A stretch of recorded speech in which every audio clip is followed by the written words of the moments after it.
Really glad to see Kylie here and home for a few days. How long will you be here, Kylie? Sunday? Okay. Well, we're glad that you're with us, and glad Lee is with us. I'm really happy that she had a pretty fair day yesterday and a better day today, and so I'm thankful for those days. And just hope that they become more common, and I know she does. We saw a cardiologist. I say we, she did.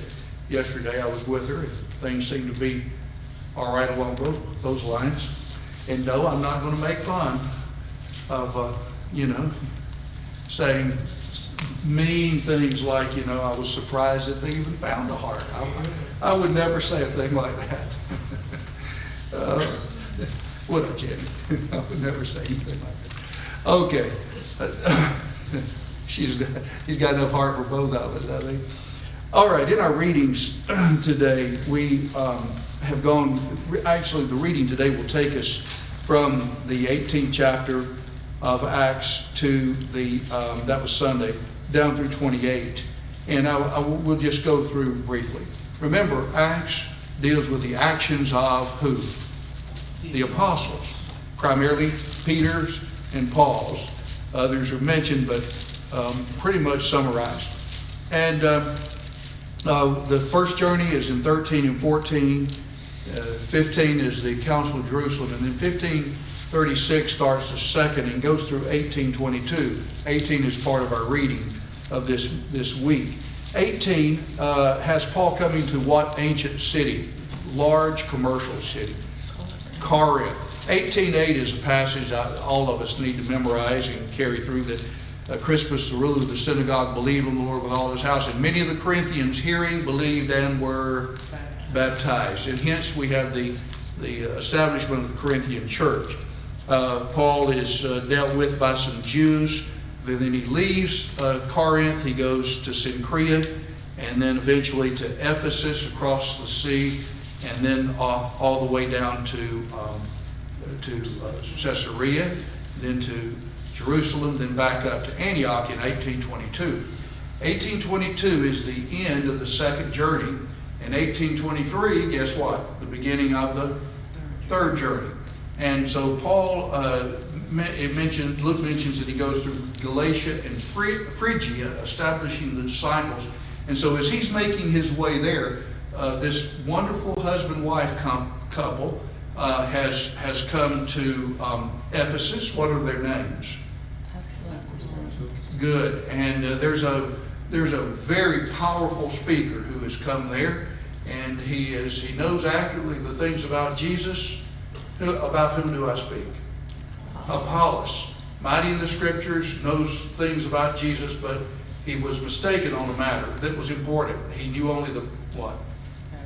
Baptism of John. So this couple took him aside, expounded unto him the way of God more accurately.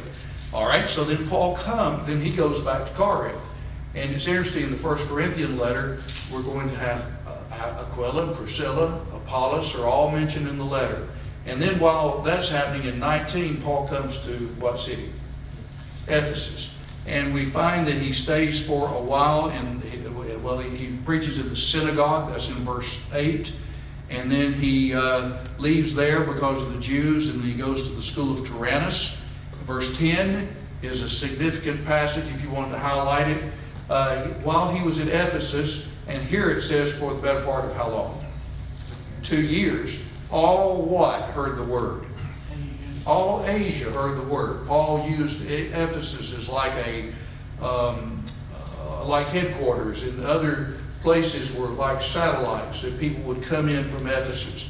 And so a lot of good was done in Ephesus. We won't have time to go through it. However, because Christianity was making inroads in idolatry, there was a fellow by the name of Demetrius, whose occupation was silversmith, and he said that the hope of our gain is about gone. And so they tried to stir up a riot, but Paul did not go in among them like he wanted to. And then he later went back up from Corinth to Macedonia. This is in chapter 20.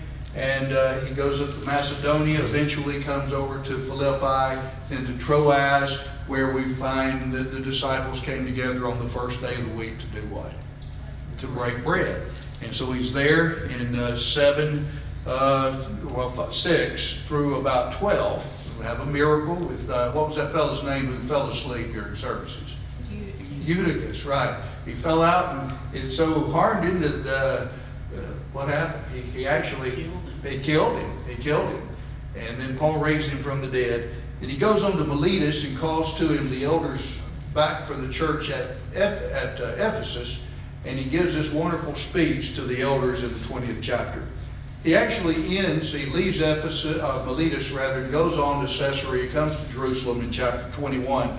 And really in 21, verse 16, 17 is when the third journey ends. And we have his being in Jerusalem for a short time. There were Jews who stirred up problems against him. And there was a conspiracy of about 40 of them who wanted to do what to Paul? Wanted to kill him. And so Claudius, his nephew found out about it, told Claudius Lysias, the chief captain. And so in chapter 22, Paul makes a speech there in Jerusalem on the castle stairs. He said, actually, what language does he speak in? Hebrew, verse 2.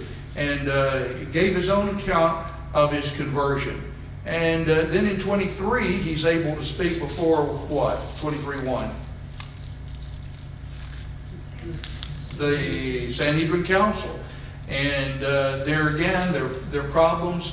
And so eventually he leaves there and he goes to, by night, he's escorted up to the seacoast city of Caesarea. And he's there, chapter 24. He appeals his case before Felix, or at least Felix hears him.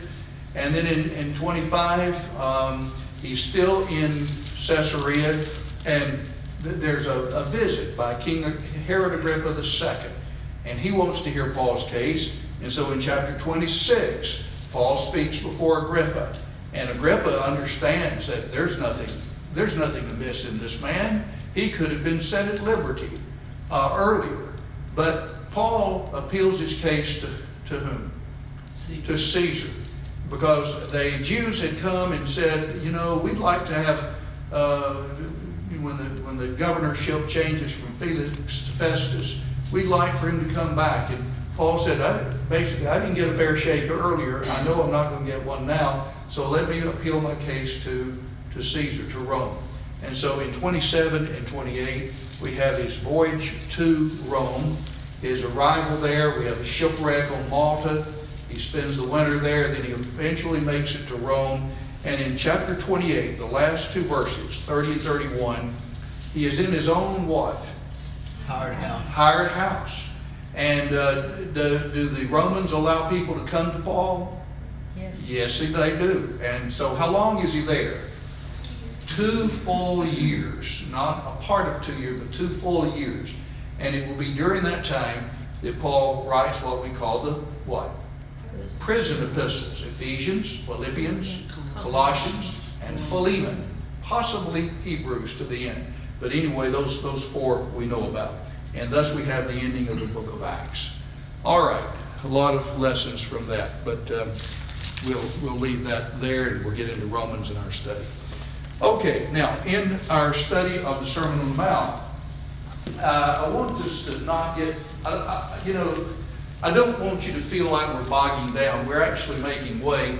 But there is just so much in the Sermon on the Mount. We're getting down to the nuts and the bolts of the gospel. And Jesus has been preaching the gospel of the what beforehand?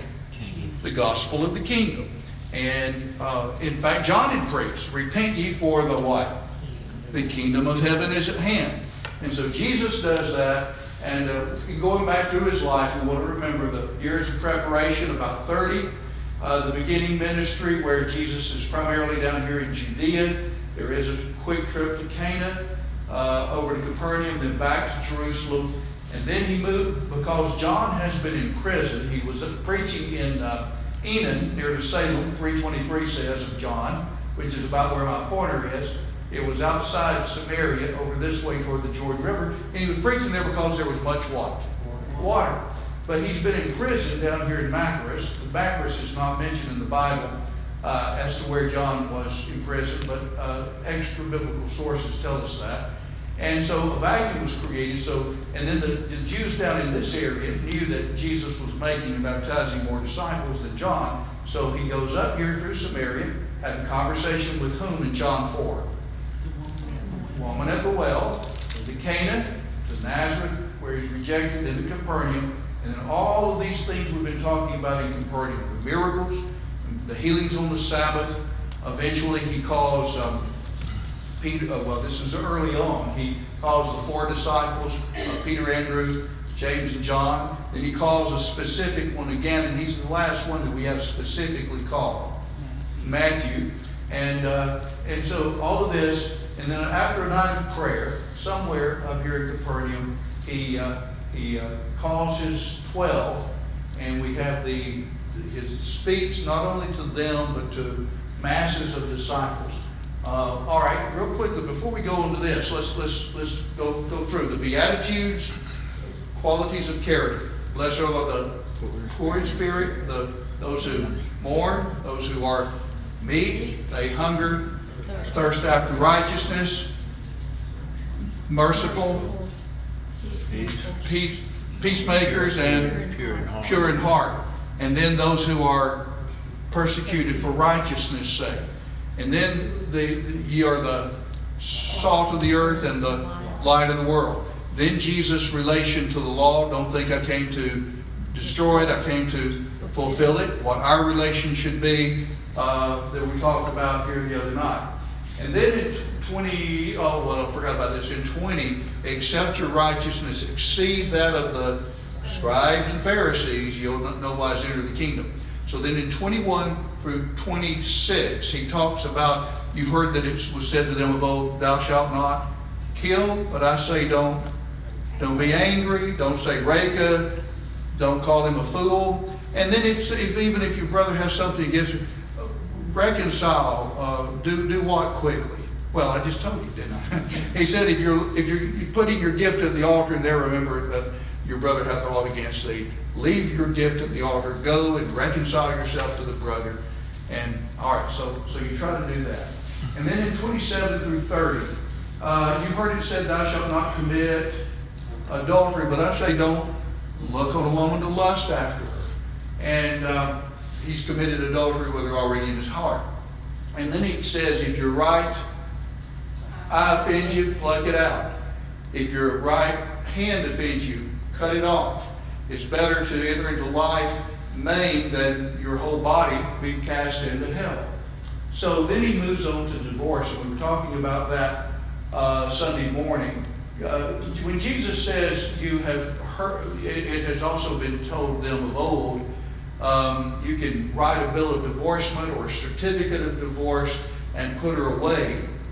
But I say unto you, whosoever shall put away his wife, saving for the cause of fornication and marries another, causes her to commit adultery, and whosoever marries her that is put away commits adultery.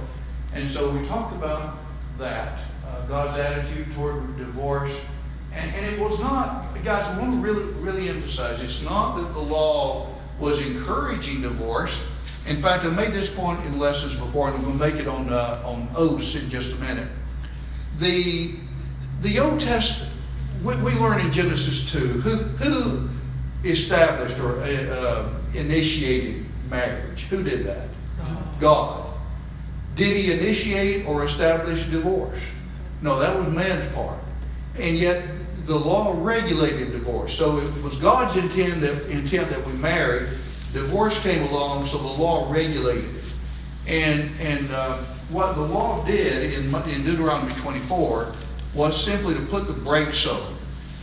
You had to, if you found some unseemly thing in the wife, give her a bill of divorce. It would be a public thing, put her away. And if you did that, she could go and be another person's husband. And then if he died or divorced, she could remarry, but she could never do what? Come back to the original husband. And so Jesus' answer antedated the law. It reflected God's will from the beginning in Matthew 19. And we looked at this Sunday.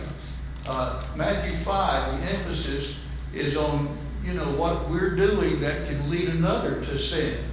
Ourselves or someone causes her to commit adultery. We won't spend much more time on that. And we looked at this. All of this is in the context in Luke's account of even loving our brothers, loving our enemies, he specifically says there. And so looking to lust has to be killed in our hearts. If not, it can lead one's unlawful desire for another's wife or a woman.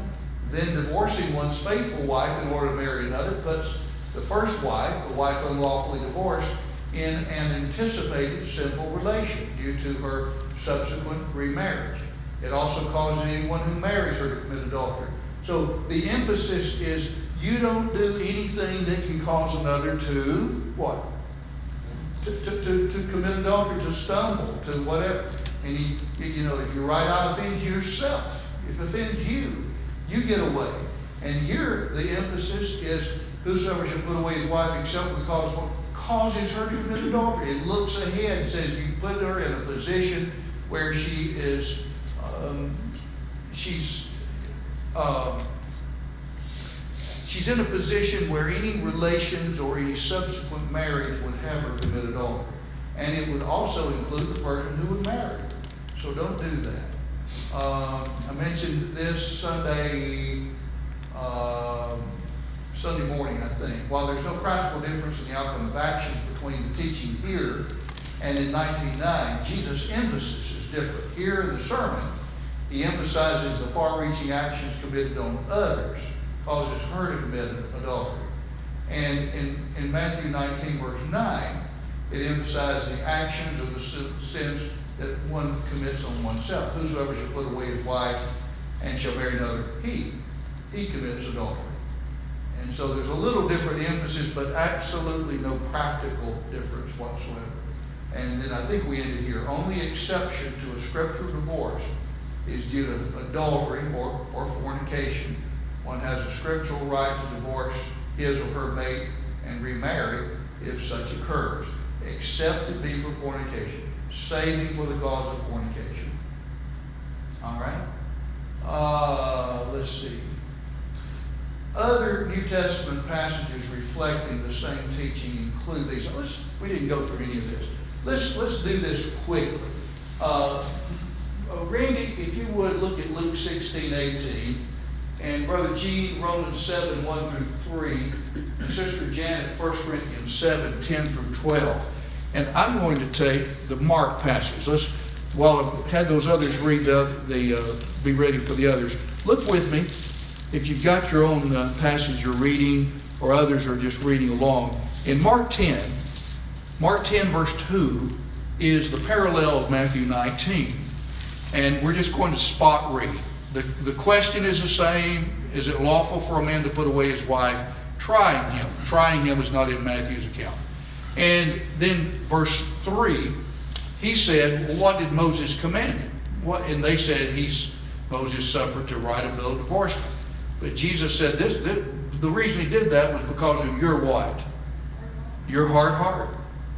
But from the beginning of the creation, male and female made he them. Goes back to Genesis 1. So for this cause shall a man leave his father and mother, cleave to his wife. The two shall be one, so that they are no more two, but one. What therefore God has joined together, let not man put asunder. And this is not mentioned in Matthew's account either. In the house, the disciples ask him again of this matter. So he's made these statements outside. He goes in, and they ask him a little more detail. And then verse 11 corresponds to Matthew 19:9.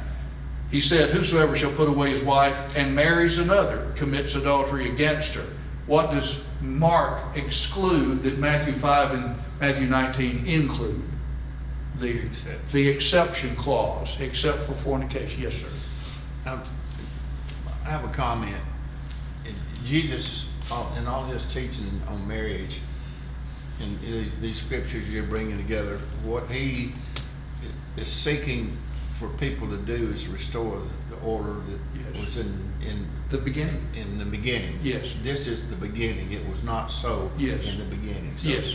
Jesus' primary goal is to restore marriage among human beings Like God wanted it from the like beginning. God wanted it from the beginning. Yes. Right? There's three issues that Jesus and the scribes and Pharisees are butting heads on. When they first go out, they're curious about what he says, and then they get the picture real quick that this fellow thinks he's deity. Yeah. What was he trying to forgive sin? And they observe these things, and then they say, well, we're going to get him on breaking the law, Yeah. because they didn't understand the law. Yeah. And it's always on the Sabbath, on the Right. Sabbath, on the Sabbath.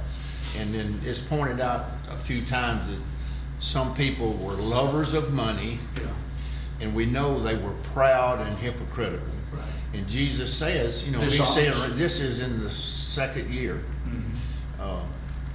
that he's saying, you have to be better than the scribes and Pharisees. Well, Yeah. those folks are sitting there listening to that. Yes. And so the scribes and Pharisees are the arch enemies of Jesus already. Yes, And that's they right. start bringing marriage up because they have a problem with divorce. Yes. And the apostles even have in their understanding, they say, how can a man even It'd get be married? better not to marry. All right, well, see, Yeah. they understand that there's a big problem with divorce in their society among the Jews. Yes. And so they're misusing the women like they were in the time of Malachi, when God said, I hate divorce, Yes. or putting away. Yes. And so we've got these issues that the scribes and Pharisees keep pushing, and they want to get rid of him. They want him dead. Yeah. And so there's no peace to be made. And the longer this goes on, the harder Jesus is, till it gets into Matthew 23, when it's whoa, whoa, whoa, Yes. whoa, whoa. Yes. And he calls them scribes and Pharisees. That's right. He Yes. named them in their sins. It's interesting, he doesn't name them except one time in Matthew 5, in the sermon, Yeah. 5:20. He names them, but then he talks about hypocrites and all that, and he really identifies them in practice by what they were. So Yeah, go ahead. and what he said, it had been said. Yeah. Well, they're saying things about the law of Moses that don't match up to the Yes. law of Christ. Yes. And he said, I say, I'm the Messiah. This is what I'm teaching you about how to restore marriage back like it was in the beginning. Yes. And we have a lot of specifics about that because of the questioning they did. Yeah. And that, I just think they picked out a subject they thought they could wear him out on. Yes. And of course, that didn't work. That didn't work, yeah. Mark's, back just briefly, in Mark's account, in verse 12 of Mark 10, whereas Matthew, Luke, most of them have the one in action as which party in a marriage. The man, Mark 10 says it can be for a man or a woman, verse 12. And if she herself shall put away her husband and marry another, she commits adultery. So the same thing. Now, in essence, well, let's go ahead and look at the other passages. Luke 16:18, Randy. I want you to notice when Randy reads this passage, there's a general rule that the Lord had in mind, and really Luke 16:18 is it. Okay, Randy? Whosoever putteth away his wife and marrieth another committeth adultery. And whosoever marrieth her that is put away from her husband committeth adultery. Okay, thank you. So the general rule is marriage is for life. And if a man divorces his wife and remarries, it's adultery. That's the general rule. Only one exception. For what? If a divorce is for fornication. All right? Now, Romans 7. We've got other teaching on that, Brother Gene. Or do you not know, brethren, for I am speaking to those who know the law, that the law has jurisdiction over a person as long as he lives. For the married woman is bound by law to her husband while he is living, but if her husband dies, she is released from the law concerning the husband. So then, if while her husband is living, she is joined to another man, she shall be called an adulteress. But if her husband dies, she is free from the law that she is not an adulteress, though is joined to another man. All right, thanks. So it makes the point, ties the point that you're dead really to the law when you're married to Christ. And he illustrates that by a wife being bound to her husband so long time as the husband what? Lives. But if he dies, then she's free from the law that bound her to her husband. And so there again, the lifetime commitment that should be involved in marriage. Sister Janet, 1 Corinthians 7, 10 through 12. The point made in 1 Corinthians 7, they have a bunch of questions on marriage and evidently divorce, separation that would lead to divorce. And then they ask about, well, what if you're married to a non-Christian? What about that? And he answers all those questions. But those passages, Sister Janet, 10 through 12. Now to the married I command, yet not I, but the Lord. A wife is not to depart from her husband. But even if she does depart, let her remain unmarried or be reconciled to her husband. And a husband is not to divorce his wife. But to the rest I, not the Lord, say, if any brother has a wife who does not believe and she's willing to live with him, let him not divorce her. Yeah, it's interesting, there in 10, unto the married I give charge, yea, not I, but the Lord. That is, the Lord dealt with this in his personal ministry. That the wife depart. The word depart, there's a little different word, but it's the same one used in Matthew 19, when Jesus said, what God has joined together, let not man put asunder. The putting asunder is the same Greek word that's used here of depart. Depart not from her husband. That is, depart or separate in the light of divorce. It's not just we're going to separate, but we're not going to be divorced. This is a separation caused by divorce. It's the same word that would be used for divorce there in Matthew 19:6. So Paul says that the wife depart. That is, don't leave by divorce the husband. But if that does occur, let her remain what? Unmarried. So it is divorce, or else be reconciled to her husband. I take the word husband there has to be used accommodatively, because he is the only rightful husband she has. They're actually divorced, so in that sense she doesn't have a husband. But the only one she has a right to go back to is that former, so it's used accommodatively. Those are passages that deal really with the idea that marriage, we say, is for what? It's for life. It's for life. And the only exception to a scriptural divorce is due to fornication. One has a scriptural right to divorce his or her mate if such occurs. While a person may have a scriptural right, do they have to do that even if fornication occurs? No. We know people where that's occurred, and there's been an effort to reconcile and make things go. But God gives the right. Jesus is not restating Mosaic law at this point, because if we reread Deuteronomy 24, whatever, if she find no favor in his eyes because he's found some unseemly thing in her, whatever that meant, it evidently was not adultery, since that brought the death penalty. Leviticus 20 verse 10. And the Pharisees knew that. You remember in John 8, they brought a woman to Jesus and they said, we've got this one, we caught her in the very act of adultery. Now the law says what? She ought to be stoned. What do you say? See, they were trying to trap Jesus, but they knew if it truly were adultery, that the death penalty, not divorce and be married to somebody else. So they knew that. So Jesus' teaching anticipates when the gospel would go into all the world and Christians would live under worldly civil governments and not a theocracy as was true during Old Testament Israel. In other words, when the law of Moses was the civil law and the religious law, the political law, everything, and God said, I want you to take this, then they could do it. But here you have Christians. The gospel is to go into all the world, preach the gospel to every creature. And here we have, as we are citizens of the kingdom of heaven, we have spiritual laws. But God doesn't give people in his spiritual kingdom any instruction as how to execute civil laws. And so hence, a lot of the death penalties that were true in the Old Testament are not death penalties in the New, because he knew we would be involved in governments that we couldn't do that anyway. So does that make sense to everybody? I think that's an answer that helps people understand well, for instance, I'll give you an example. This happens especially among skeptics. Here's a person who believes the gay lifestyle is okay, and he's heard people talk about Leviticus and Sodom and Gomorrah and all that, and he says, so you think we ought to be carried out and executed then, like in the law? Hey, you must think that you can't eat a pork sandwich. You can't eat catfish. It has scales and all that. And a lot of people are dumbfounded by that. They think, well, where do I go?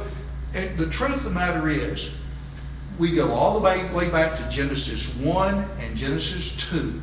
God's, as Brother Gene well said, that was God's original intent for marriage, for sexual relations to occur within a marriage. All of that was settled in Genesis 1 and 2. Then you have Genesis 19 with Sodom and Gomorrah. Well, that's a violation of the marriage idea. Lesbianism, homosexuality is a violation of what God's intent was from the beginning. Then it was codified in the law, and as well as not only lesbianism, but and homosexuality, bestiality, and other things were legislated, and God, since it was a theocracy, he could say, kill this one, kill that one, execute that one for these reasons. But then we come to the New Testament. It's not as if God says, okay, it's all right. All these sexual sins are okay. No, as Gene mentioned, Jesus takes them all the way back to the beginning. This was God's intent. And now, though, since we live under all kinds of governments, he simply says, you can divorce for this cause, but you're not going to kill them. You can divorce them, you encourage them to do right, and all that. So does that make sense to everybody? You think about here, in the old law, if you were this way, then you was going to be killed. That's it. Yeah. Jesus come along and said, I got a better way. You can change from that. You're not going to die. Yeah. You can do what God says. That's you right. Go live. That's this it. is the better deal. Yes. The only thing really that I in my thinking, the only thing that corresponds to being, as the Old Testament, cut off from among the people would be, withdrawing from people today. 1 Corinthians 5, Romans 16, to mark certain ones and withdraw yourselves. That's something you can do. You do it socially, but it's not going to kill them. It's not a physical punishment in that. So, in all his teaching, if you listen to what he says, life was going to be a lot better for those individuals. Yes. You're going to treat people different. You're going to be treated different. Yes. It's going to be better. Oh, yeah. I could just see them people ought to be just mobbing him. Tell us more. Tell us more. Yes. I've been tempted. I had a lesson years ago on 1 Peter 3:10. He that would love life and see good days, let him. I got it. Let him turn away his no, that's the other part of it. Quote it for me. Yeah, his lips from evil, that they speak no guile. Let them turn away from evil and do good, for the eyes of the Lord upon the righteous, his ears unto their supplication. But he that would love life and see good days. And the emphasis is, this is the best life you can live, like you're talking about. Anything else, anybody? Okay, so that's where we end up on this. The Pharisees knew all this. So, I was thinking about, in my little booklet here, I've got, at the bottom of page 51, I mentioned on number 4, the contrast between Old Testament law with the background of scribes and Pharisees' interpretation to kingdom righteousness. And I have like a little fill in the blanks, 21 through 26. And I've really kind of gotten all away from that. But if you can think 21 through 26 is don't kill under Old Testament law. Under kingdom righteousness, don't be angry, reconcile quickly. And 27 through 30, don't commit adultery. Kingdom righteousness, don't look to what? To lust. 31 and 32, you may divorce, that's Old Testament law, but provide a bill of or a certificate of divorce.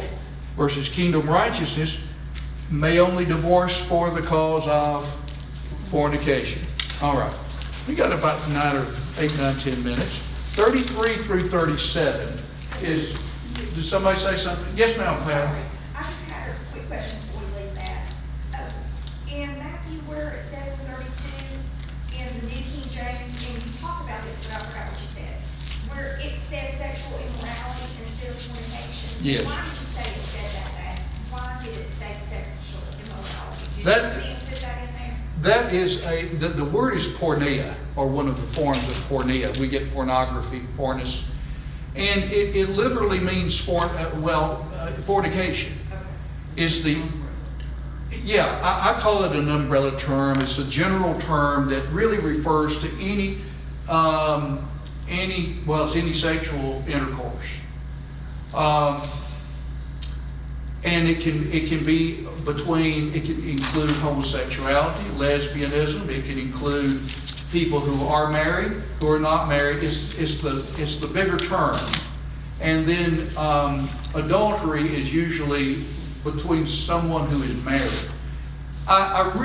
This is where I think the newer translations don't do justice to that term. I think the new translations are weaker on little terms like that. Sexual immorality could also include that term in our English. Our English could in term lasciviousness. And I have experienced some dealings with questions that people raised where here's a guy, I'll just, we're all adults. Here's a guy who fondles a young lady. That's sexual immorality, it's lasciviousness. But the thing it's not is fornication.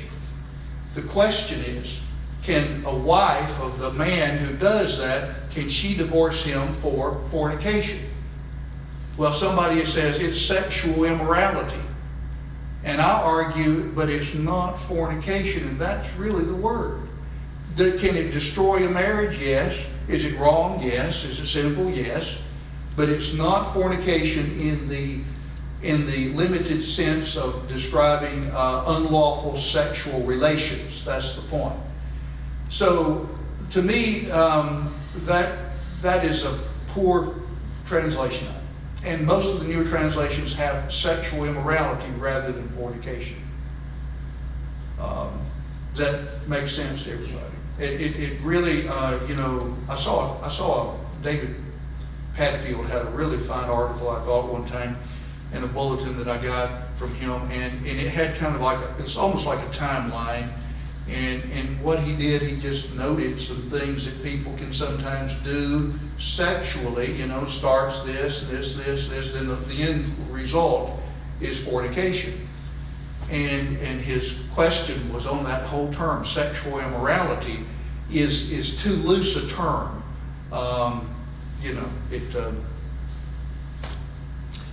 According to what Jesus said, when our passions are stirred and we're looking to lust, we've committed what in our hearts already? Fornication or adultery in our hearts already. Well, that's wrong. But it's not the act itself. Like, I might be angry with the person and I might just tell him what for, but I don't kill him. But Jesus says it's wrong even to do what? To start back there with the anger and all the other. So the Lord can register it all the way back here at the start. But we have to deal with the actions over here. And does that kind of help on all right. Got the next section comes down here, and I believe this is just really a nutshell of what Jesus says. You've heard that it was said, "Thou shalt not forswear thyself, or swear falsely, but shalt perform unto the Lord thine oaths. But I say unto you, swear not at all." And then let's just read it. Sister Eleanor, if you would, read 33 through 37, please. Again, ye have heard that it hath been said by them of old time, Thou shalt not forswear thyself, but shalt perform unto the Lord thine oaths. But I say unto you, swear not at all, neither by heaven, for it is God's throne, nor by the earth, for it is his footstool, neither by Jerusalem, for it is the city of the great King. Neither shalt thou swear by the head, because thou canst not make one hair white or black. But let your communication be yea, yea, nay, nay, for whatsoever is more than these cometh of evil. All right, we've got several things on this I wanted to share with you. I believe that's the main truth, but there's a lot to it. I'd like to note when you said, you've heard that it was said to them of old, thou shalt not forswear. Forswear, or is just another term for what your newer translations say, swear what? Falsely. Swear falsely. That is, you're taking an oath, but you're doing what under the oath? You're lying. So, what I'd like to look at oaths in the Old Testament, what Jesus alluded to in his answer and application. So we won't get through all this, I know, tonight. But making sure we know what an oath is. An oath is a solemn affirmation or declaration made with an appeal to God. It could be or to some higher place or some higher thing. Like I swear to God with my hand on a stack of Bibles. That's, swearing by the Word of God. Or I swear on my heart and hope to die. It's calling on someone above yourself or something above yourself as a witness of the truth that you affirm. An appeal to God, and most of the time though for us it's an appeal to God in an oath. It implies the person imprecates God's vengeance. Imprecates is to call God's wrath on myself, and renounces his favor if the declaration is false or the declaration is a promise. The person invokes the vengeance of God if he should fail to fulfill it. A false oath is called perjury. The reason that sometimes people think, well, do you swear on this? It's because if you swear, you are agreeing not only that you're telling the truth, but that you're calling on someone to administer more severe punishment if you are. And so the perjury becomes a part of it. Oaths in the Old Testament, the Mosaic Law limited widespread oath-taking to impress the sacredness of oaths, forbidding one to swear falsely. In Exodus 20, verse 7, thou shalt not take the name of the Lord thy God in vain. And most understand that to also apply to the calling of God in such a way to bring him in league with our lie, and that then profanes God's holy character, his name. Those passages do. Only two kinds of false swearing were mentioned in the Old Testament. The swearing of a witness, a false witness he's sometimes called, or a false asseveration, that is a firm declaration regarding something found or received. Both required a sin offering, International Standard Bible Encyclopedia. And the third commandment, thou shalt not take the name of the Lord thy God in vain, was understood to include false swearing. Jesus swore by God's name, or the Jews rather, swore by God's name as a sign of loyalty to him. And these are passages that show that. However, swearing by false gods was also common.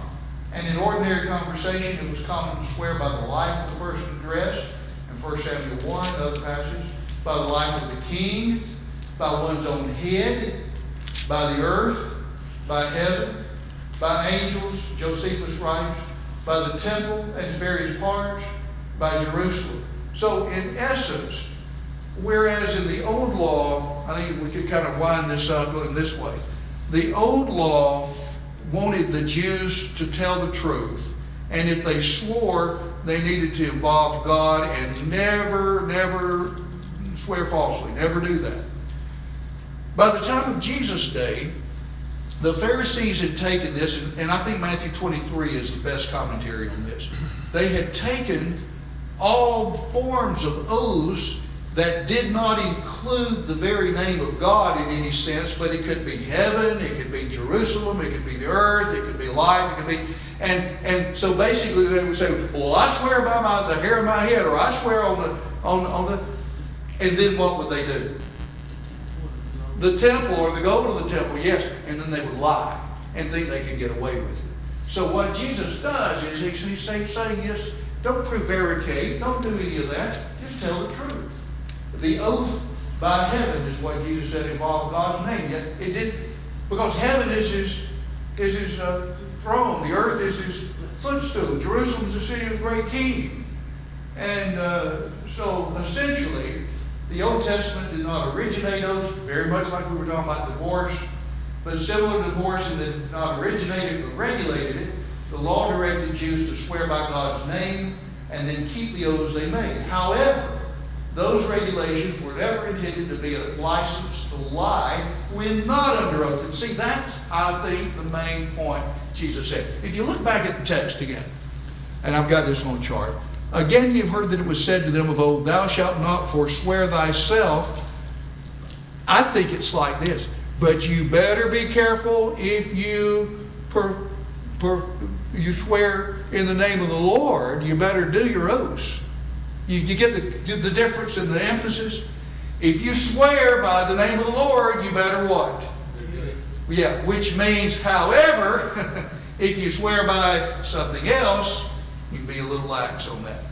And I think that was, none of that was intended. God's hatred for lying is clearly taught in the Old Testament elsewhere, especially in the book of Proverbs, even just 2 accounts of it. Even Abraham, before the law was given, when Abraham lied to Abimelech, they knew better. And Abraham actually just told we'd call it a half truth. And yet, he and Abimelech both knew that he was lying about the matter. And we're going to have to stop here, as much as I hate to. Lord willing, I think the main thing, if you want to put something down in your notebook, over up here, don't swear falsely. On the other side, kingdom righteousness, don't what?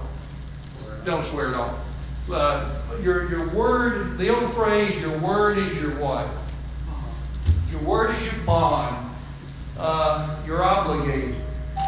If I say I'm going to try to do something, then I'm going to try to do it. You know, what people try to do is just get out of telling the truth. And